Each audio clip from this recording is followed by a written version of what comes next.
त्यांच्याविषयी बोलायचं झालं तर खूप काही बोलण्यासारखे आपल्याला आपले जे लांगे सर आहेत ते सुद्धा आभाराच्या अगोदर थोडं मार्गदर्शन करणारच आहेत, परंतु अनेक अशा गोष्टी की ज्या आपल्याला हव्या आहेत आपण बोलू शकतो त्यावर आपण थोडा प्रकाश टाकूया.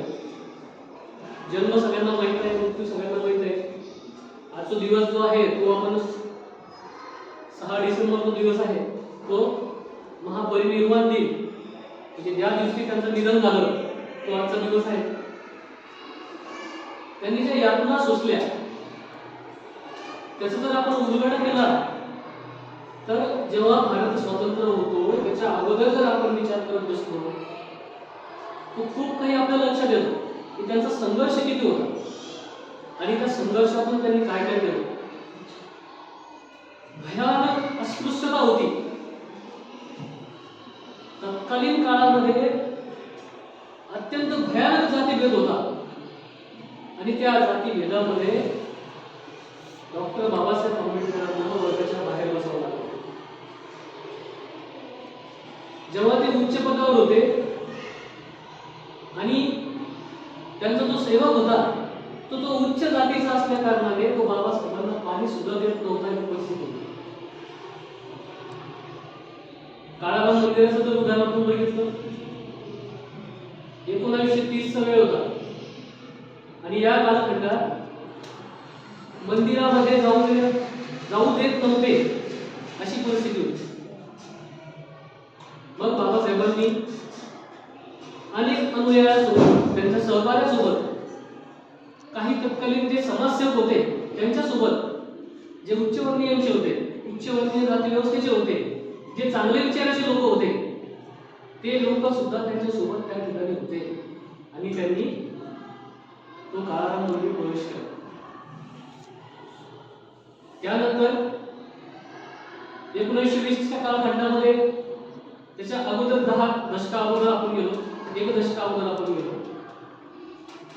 छत्रपती शाहू महाराज ज्यावेळेस राजे होते आणि त्यांच्याकडे जेव्हा त्यांना कळलं एक बाबासाहेब नावाचा अतिशय बुद्धिमान व्यक्ती जो आपल्या दलित बांधवांसाठी लढतो आहे, जीवनाचं पाणी पाणी करतो आहे, त्या व्यक्तीला ते भेटायला गेले आणि त्यानंतर बाबासाहेबांनी त्यांना एक विषय मांडला की माझ्या समाजापर्यंत मेसेज जाण्यासाठी, माझ्या समाजापर्यंत ही विचारसरणी जाण्यासाठी, एक जागरूकता जाण्यासाठी मला एक मूकनायक नावाचे पाक्षिक सुरू करायचे आहे. त्यावेळी सुरू अत्यंत संघर्ष. ज्या वेळेस अस्पृश्यांना मतदानाचा अधिकार नव्हता किंवा लढण्याचा अधिकार नव्हता, समोर येण्याचा अधिकार नव्हता आणि त्यावेळेस इंग्रजांचं राज्य भारतावर होतं. अशा वेळेत बाबासाहेब कोणाशी भांडत होते तर बाबासाहेब इंग्रजांशी भांडत होते. जो अधिकार होता समानतेचा, जो अधिकार होता एका स्वतंत्र मतदारसंघाचा की ज्या ठिकाणी अस्पृश्यांना सुद्धा उभं राहता यावं आणि त्यांच्या माध्यमातून अनेकांना त्यांना निवडून देण्याची संधी मिळावी, यासाठी बाबासाहेब सायमन कमिशन सोबत लढले, इंग्रजांसोबत लढले, त्यांची विचाराची लढाई होती. अशा परिस्थितीमध्ये त्यांनी तो अधिकार त्या ठिकाणी मिळवून घेतलेला आपण बघायला. पाणी पिण्याची सुद्धा होणार होती, पाणी पिण्याची, आणि म्हणून महाराष्ट्र सत्याग्रह आपल्या समोर दिसतो. 20 मार्च 1927 रोजी तो सत्याग्रह त्यांनी सुरू केला. एक वाटचाल त्यांनी सुरू केली, त्या दिशेला प्रयास त्यांनी सुरू केला आणि त्यांना फळ कधी आलं तर 1937 रोजी त्यांना त्या लढाईचं फळ आलं. आणि 1937 रोजी जेव्हा सर्व नगर परिषदा, नगरपालिका, नगरपंचायता, ग्रामपंचायता त्यांना ते अधिकार मिळाले की ही अच्युतांसाठी, अच्युत शब्द होता अतिशय भारी शब्द, दलितांसाठी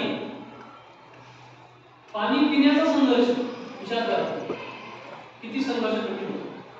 आणि मग नंतर 14 तारखेवर त्यांना वही झालं आपली आरक्षित जागा आहे, सगळ्यांना समान अधिकार असल्यामुळं, सगळ्यांनी सगळ्यांना पाणी पिण्याचा अधिकार असल्यामुळं त्यांनी त्या ठिकाणी आपल्या हजार असंख्य अनुयायांसोबत त्या ठिकाणी पाण्याचा सत्याग्रह केला, आपल्या उघडीत पाणी घेतलं आणि ते पाणी प्रकाशित केलं. त्यानंतर आपल्याला बघायला मिळते मनुस्मृतीचं दहन. सगळ्यांना प्रश्न असतो की मनुस्मृतीचं दहन बाबासाहेबांनी का केलं असं. तर त्याचं कारण असं आहे की त्याच्यामध्ये ज्या गोष्टी मांडलेल्या होत्या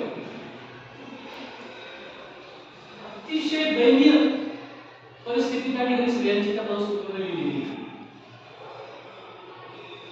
तो संपूर्ण ग्रंथच त्या लायकीचा नव्हता जो बाबासाहेबांना हवा होता. स्त्रियांनी काय केलं होतं, नवरा मेल्यानंतर, पती मेल्यानंतर मुंडन करावं आणि ती सती प्रथा त्या ठिकाणी कनिष्ठ रूढी जी चालू होती अशा रूढी चालू होत्या. महिलांना कपडे घालण्याचा सुद्धा अधिकार नव्हता असं त्याच्यात लिहिलेलं. इतकी घाण जी अवस्था होती त्या ग्रंथामध्ये आणि बाबासाहेबांना जे पाहिजे होतं ते मुळीच त्या ग्रंथात नव्हतं, म्हणून बाबासाहेबांनी काय केलेलं आहे, मनुस्मृतीचं दहन केलेलं आपल्याला दिसतं. शिक्षणाची जर आपण गोष्ट बघितली, जे जुन्या औरंगाबाद आणि आताच्या संभाजीनगरमध्ये जे विविध कॉलेज आहेत ते बाबासाहेबांचं कॉलेज आपल्याला त्या ठिकाणी पाहायला मिळतं. आणि बघतो आपण संघर्ष बाबासाहेबांचा. ते राजकारणी होते, ते अर्थशास्त्र होते, अर्थशास्त्रज्ञ होते, समाज सुधारक होते, अस्पृश्यांचे नेते होते, संविधानाचे जनक होते. अशा बऱ्याच गोष्टी आपल्याला या ठिकाणी बाबासाहेबांच्या पाहायला मिळतात आणि अभ्यासाला मिळतात. आपण थोडा तरी अभ्यास बाबासाहेबांचा करावा असं मला या निमित्तानं आपल्याला सांगावं असं वाटतं. मला एक गीत म्हणायचं होतं सर, पण आता ते होतो आता कधी मी नंतर कधीतरी ते म्हणेन.